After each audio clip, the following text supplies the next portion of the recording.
세상에는 절대로 건드리면 안 되는 것들이 있다고 합니다. 사자의 콧돌 건들면 안 되고요. 나무의 벌집 건들면 안 되고요. 잠자고 있는 아기, 게임에 열중하고 있는 초딩, 음악을 듣고 있는 중2, 아버지의 퇴직금, 그리고 가장 중요한 동창회에 가는 마누라는 건들면 안 됩니다. 오늘 본문에 등장하고 있는 욥도 좀 그런 것 같습니다. 온전하고 정직하여 하나님을 경외하며 악에서 떠난 자입니다. 그래서 욥기 1장 3절 동방 사람 중에 가장 훌륭한 사람입니다. 이 욥이 까닭없는 험악한 고통을 당하고 있습니다. 문제는 아무리 둘러봐도 위로자가 없다는 것에 있지요. 이게 터집니다.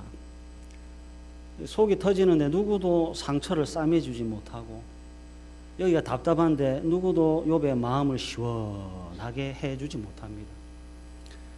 그래서 성경은 요한복음 14장 1절 너희는 마음에 근심하지 말라, 하나님을 믿으니 또 나를 믿으라고 하십니다. 그리고 이사야 66장 12절에서부터 14절 말씀인데요, 우리 다 같이 말씀을 한번 읽었으면 좋겠습니다. 시작. 여호와께서 이와 같이 말씀하시되 보라, 내가 그에게 평강을 강같이 그에게 문나라의 영광을 넘치는 시내같이 주리니 너희가 그 성읍에 젖을 빨 것이며 너희가 옆 그 무릎에서 놀 것이라.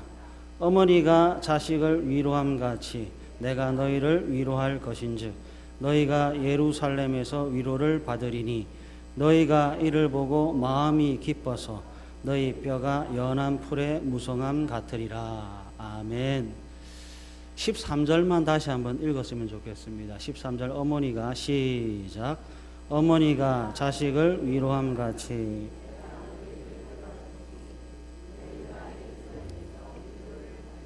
아멘. 아픔을 더하는 사람, 아픔을 더 크게 하는 사람은 있어도요, 찢어진 상처를 아물게 하는 사람은 없습니다. 사람 믿지 마시고 사람 의지하지 마시고 이사야서 66장 13절의 말씀처럼 어머니가 자식을 위로함같이 내가 너희를 위로할 것이라고 약속하시는 하나님만을 믿으시고 의지하시기를 바랍니다. 욥기 38장 39절부터는 하나님의 시선이 땅으로 옮겨졌습니다. 39절 이전에는 하나님께서 하늘을 통해 하나님의 지혜를 가르치셨고요, 이제 하늘에서 땅으로 하나님의 시선이 옮겨졌습니다. 그리고 욥에게 건넨 첫 번째 질문이 먹을 것과 관련되어 있습니다. 젊은 사자가 어떻게 사는지 아느냐, 까마귀 새끼가 어떻게 사는지 아느냐를 묻고 있습니다. 하나님께서 욥에게 사자와 까마귀를 보여주고 계세요. 여기에 사자와 까마귀 둘 모두 육식 동물입니다. 그리고 이 둘 모두 길들여지지 않는 야생입니다. 인간의 통제를 받지 않는 짐승의 대표가 사자이고 인간의 지배를 받지 않는 새의 대표로 까마귀가 등장했습니다. 사자는 길들이기에 너무 사납고요, 까마귀는 지배하기에 너무 높은 곳에 삽니다. 하나님께서 사자와 까마귀를 통해 인간의 지배를 받지 않는 세상의 창조 질서를 보여주고 있습니다. 하늘에서 땅으로, 무생물에서 생물로 하나님의 시선이 옮겨졌고요, 하늘에 가득한 창조 질서에서 이번엔 땅의 질서를, 그 중에서도 인간에게 길들여지지 않은 야생 세계를 통해 욥에게 말씀하고 있습니다. 특별히 먹이와 관련한 가르침입니다. 가만히 보시면 아시겠지만 먹지 않고 사는 것은 하나도 없습니다. 모두가 먹어야 삽니다. 강한 것이 약한 것을 사냥합니다. 약육 강식이고 강자 생존입니다. 사자가 사냥을 하고 까마귀도 사냥을 합니다. 그러나 새끼는, 오늘 본문에 등장하고 있는 젊은 사자, 그러니까 사자의 새끼는 사냥을 하지를 않습니다. 까마귀의 새끼도 사냥을 하지 않습니다. 그런데 살아요. 약육강식이고 강자 생존인데 어떻게 약한 것이 죽지 않고 그 목숨을 연명합니까? 어떻게 이 일이 가능하지요? 하나님께서 욥에게 묻고 싶은 것이 바로 이겁니다. 새끼란 약하고 자신을 지킬 힘이 없는 존재인데 누구의 도움으로 살아가는가 하는 겁니다. 살고 죽는 것이 어린 새끼에 좌우되지를 않아요. 여러분, 야생의 세계입니다. 인간의 통제 영역 바깥에 있습니다. 그런데 사람의 도움 없이도 사자의 새끼가 무럭무럭 자랍니다. 까마귀의 새끼도 사람의 보살핌을 받지 않음에도 불구하고 무럭무럭 자랍니다. 어떻게 이 일이 가능하지요? 40절, 사자지만 아직 어려서 굴에 엎드려 숨어 지낼 수밖에 없습니다. 41절, 새끼인지라 우는 것밖에 아무것도 할 수 없습니다. 중요한 것은 이거지요. 새끼들을 누구를 기다리고 누구를 찾고 있는가 하는 겁니다.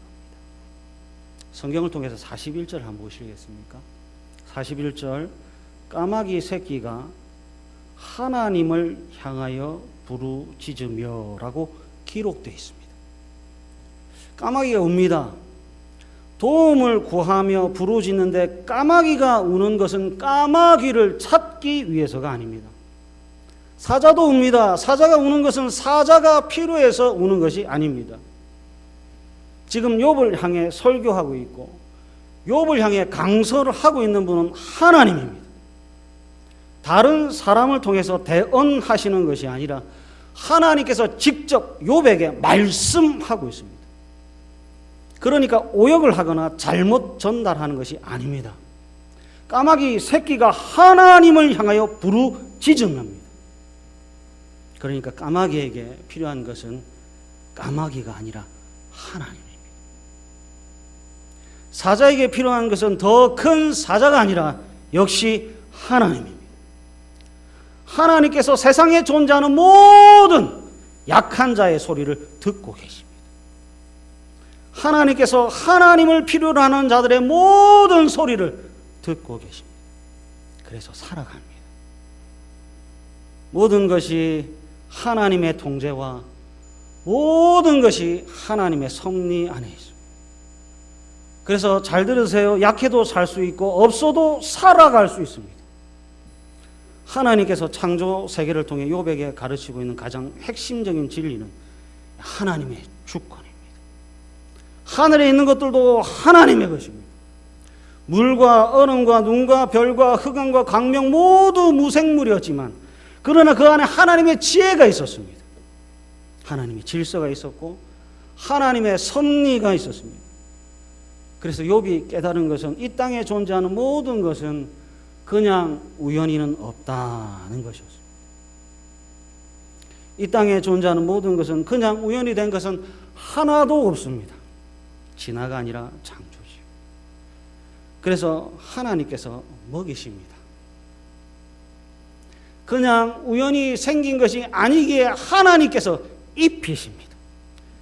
진화가 아니라 창조이시기에 하나님께서 날마다 일용할 양식을 공급해 주십니다. 까마귀가 사자 흉내내지 않아도 돼요. 사자가 까마귀와 비교하지 않아도 하나님께서 천지를 다스리기 약하디 약한 짐승의 새끼조차도 얼마든지 살아갈 수 있습니다.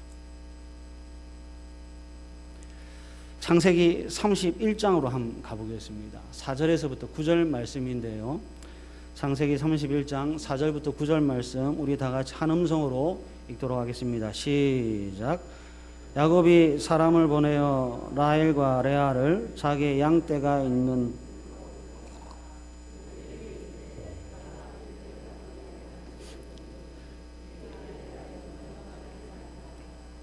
그래할지라도 내 아버지의 하나님은 나와 함께 계셨느니라. 그대들도 알거니와 내가 힘을 다하여 그대들의 아버지를 섬겼거늘 그대들의 아버지가 나를 속여 품삯을 10번이나 변경하였느니라. 그러나 하나님이 그를 막으사 나를 해치지 못하게 하셨으며 그가 이르기를 점 있는 것이 내 싹이 되리라 하면 온 양떼가 나은 것이 점 있는 것이요 또 얼룩무늬 있는 것이 내 싹이 되리라 하면 온 양떼가 낳은 것이 얼룩무늬 있는 것이니 하나님이 이같이 그대들의 아버지의 가축을 빼앗아 내게 주셨느니라. 아멘. 야곱이 사람을 보내 라헬과 레아를 자기 양떼가 있는 들로 불러다가 그들에게 이르되 내가 그대들의 아버지의 안색을 본즉 내게 대하여 전과 같지 아니하도다. 야곱이 위협을 느끼고 있습니다. 가만히 보니까 피해야 될 상황이고 두렵고 떨려 도망을 가야 할 상황인 것 같습니다. 그러할지라도 내 아버지의 하나님은 나와 함께 계셨습니다. 그대들도 아거니와 내가 힘을 다하여 그대들의 아버지를 섬겼거늘 그대들의 아버지가 나를 속여 품삯을 10번이나 변경하였느니라. 그러나 하나님이 그를 막으사 5절에 그러할지라도 하나님은 나와 함께 계셨고요. 7절에 그러나 하나님이 그를 막으사입니다. 품삯을 10번이나 변경했습니다. 그러나 하나님께서 막으셨습니다. 그래서 어떻게 됐는가? 나를 해치지 못하게 하셨으며 그가 이르기를 점 있는 것이 내 싹이 되리라 하면 온 양떼가 낳은 것이 어떻게 되지요? 점이 있는 것이 됩니다. 이 변화를 잘 보세요. 또 얼룩무늬 있는 것이 나의 싹이 되리라 하면 온 양떼가 낳은 것이 어떻게 되지요? 얼룩무늬 있는 것이니. 9절을 다 같이 읽겠습니다. 시작. 하나님이 이같이 그대들의 아버지의 가축을 빼앗아 내게 주셨느니라. 아멘. 약한 것이 강해지지 않아도 되네요. 약하다고 한탄하지 않아도 되네요. 힘이 없다고 얕은 꾀를 부리지 않아도 되네요. 강한 척 하지 않아도 되고 꼼수를 부리지 않아도 되네요. 왜 그렇습니까? 사람의 잔꾀를 부끄럽게 하시는 하나님 때문에 그렇습니다. 강한 자를 낮추시고 낮은 자를 높이시는 하나님입니다. 그래서 약한 것도 그래서 없는 것도 얼마든지 살아갑니다. 새끼를 먹이는 것은 어미의 본분입니다. 자식을 키우는 것은 자식의 의무와 책임이 아니라 부모의 본분입니다. 사자의 새끼가 사람의 도움이 아니라 하나님의 은혜로 삽니다. 사람에게 길들여지지 않은 까마귀의 새끼도 사람의 도움이 아니라 하나님의 은혜로 삽니다. 발 뒤꿈치를 잡고 태어난 사람이요 속이는 자 야곱임에도 불구하고 하나님께서 내 것이라고 지명하셨기에 하나님께서 함께 하시고 남들에게 비록 손가락질 받지만 하나님께서는 내 것이라고 지명하셨기에 하나님께서 막으시고 하나님께서 빼앗긴 것을 찾게 하시니까 야곱도 삽니다. 궁핍하며 굽실거리며 비굴하게가 아니라 넉넉하게 풍족하게 풍성하게 사시네요. 성경을 믿으십시오. 하나님을 믿으십시오. 인생의 수고와 눈물의 시작은요 울어야 하는 존재가 사냥을 하려고 하니까 힘이 되는 겁니다. 자녀는 사냥을 안 합니다. 까마귀와 사자의 새끼는 사냥을 하지를 않아요. 대신 하나님을 향하여 부르짖습니다. 먹이를 위해 일용할 양식을 위해 부르짖어야 하는데 식욕이라고 하는 것에 이끌려 사냥에 나서니까 괴롭습니다. 기도해야 하는 존재가 하나님처럼 되려고 하니까 염려하고 근심하고 괴롭습니다. 선언합니다. 하나님께서 우리와 함께 하실 겁니다. 선언합니다. 하나님께서 대적들로부터 우리를 지키시고 보호하실 겁니다. 선언합니다. 하나님께서 나와 우리에게 필요한 모든 것을 채워주실 겁니다. 먹이를 찾아 사냥하는 것이 아니라 하나님을 향해 부르짖으십시오. 식욕에 이끌려 본능에 충실한 것이 아니라 믿음에 이끌리시어 하나님을 찾고 하나님을 향하여 부르짖으십시오. 시편 30편 8절에서부터 12절 말씀입니다. 다 같이 읽겠습니다. 시작. 여호와여, 내가 주께 부르짖고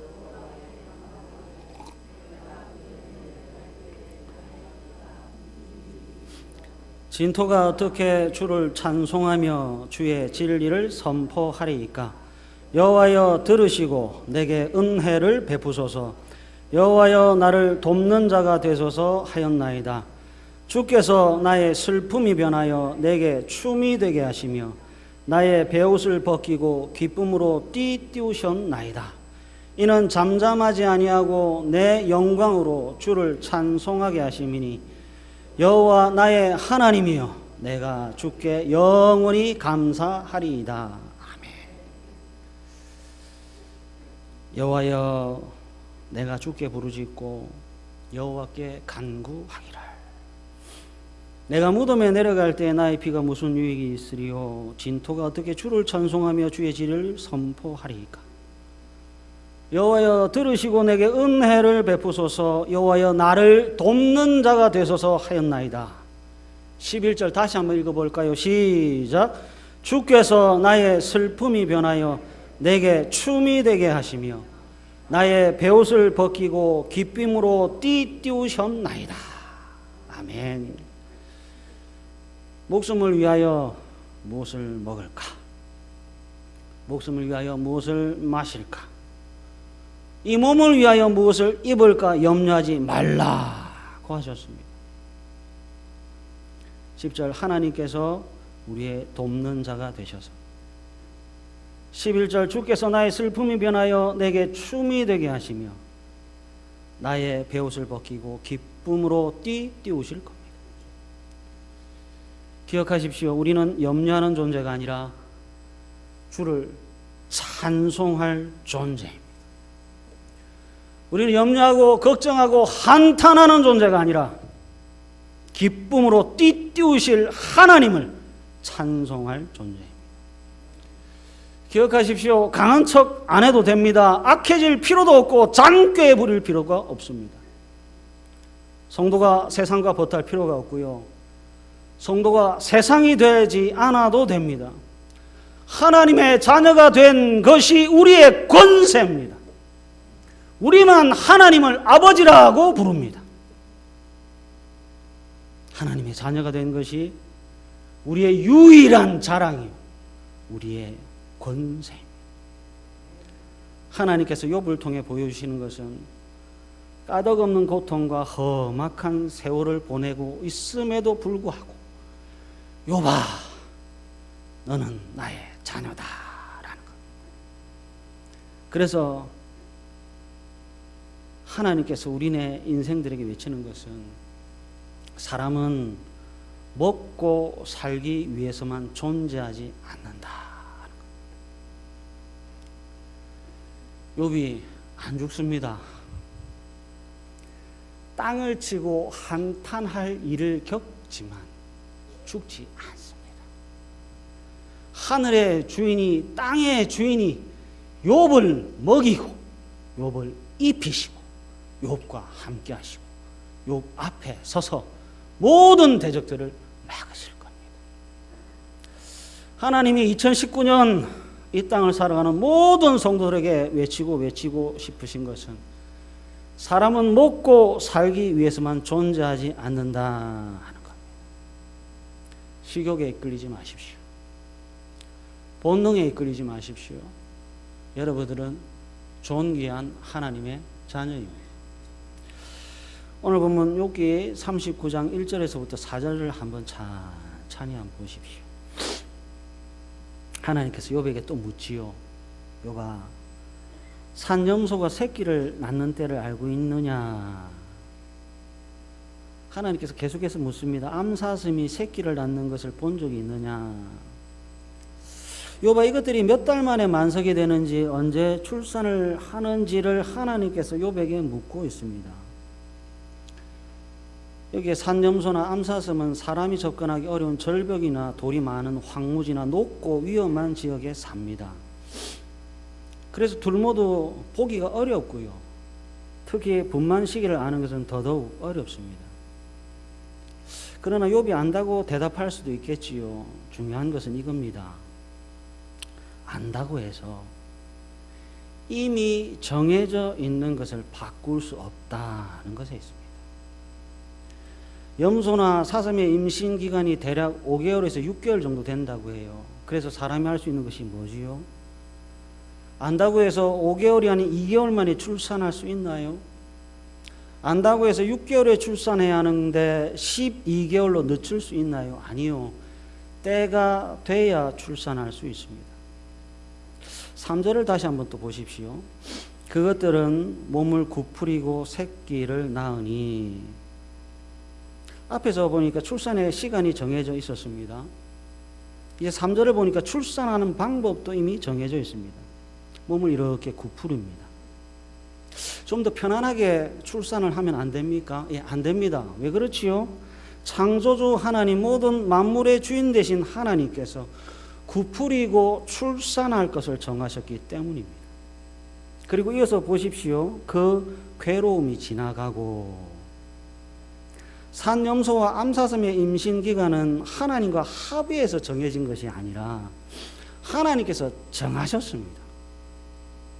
이 법칙에 하나님께서 괴로움이라고 하는 것을 더하셨습니다. 여러 달을 기다리고 고통스러운 위기를 겪은 후에야 비로소 새 생명의 기쁨을 맛볼 수 있습니다. 왜 그렇습니까? 하나님께서 정하신 법칙입니다.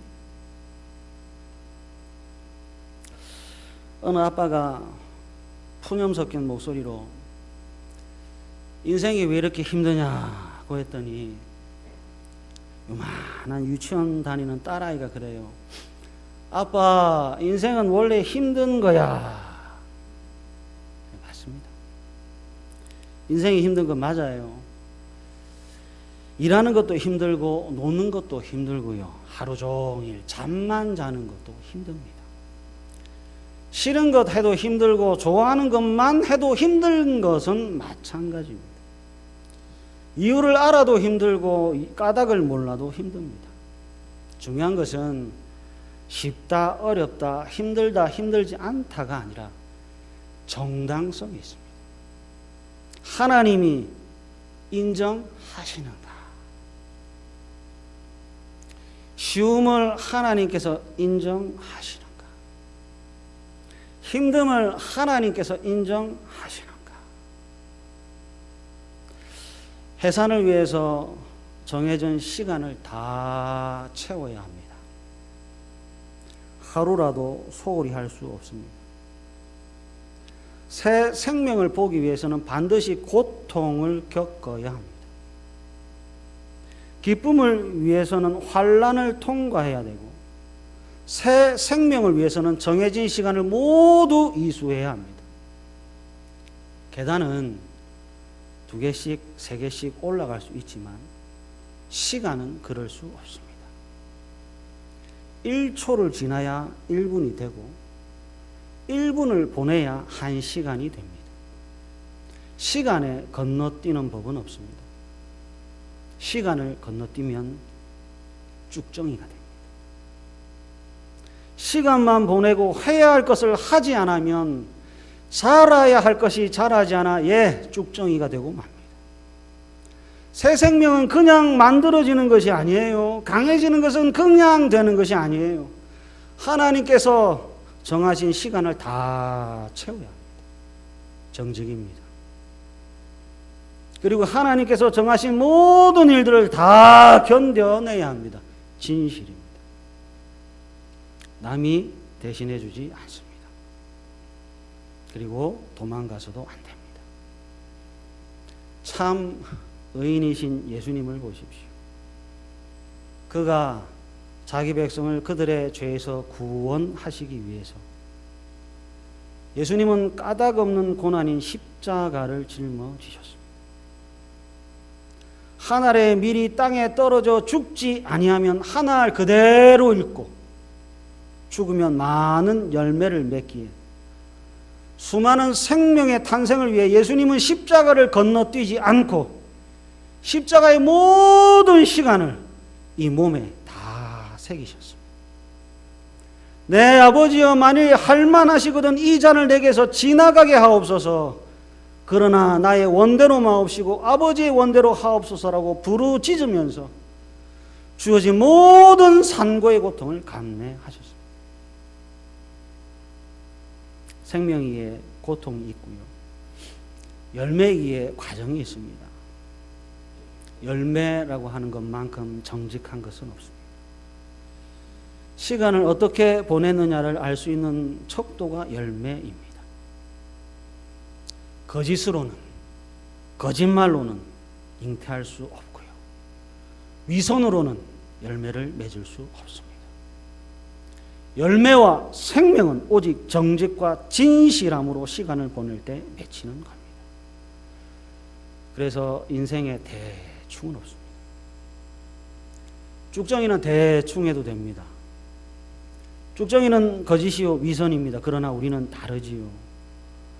우리는 하늘에 보물을 쌓아두는 성도입니다. 그래서 우리는 지금 인생에서 가장 빛나는 시간을 보내고 있습니다. 우리가 몇 시에 태어날 것인지 몰랐듯이 우리에게 주어진 시계가 언제 멈출 줄 모릅니다. 최선을 다하십시오. 생명의 시간입니다. 사랑과 희락과 화평과 자비와 양선과 온유와 절제와 충성의 열매를 위해 하나님과 함께할 영광의 날을 기다리며 매일매일을 진실함과 정직함으로 살아가시는 부산 북교회가 되시기를 간절히 바랍니다.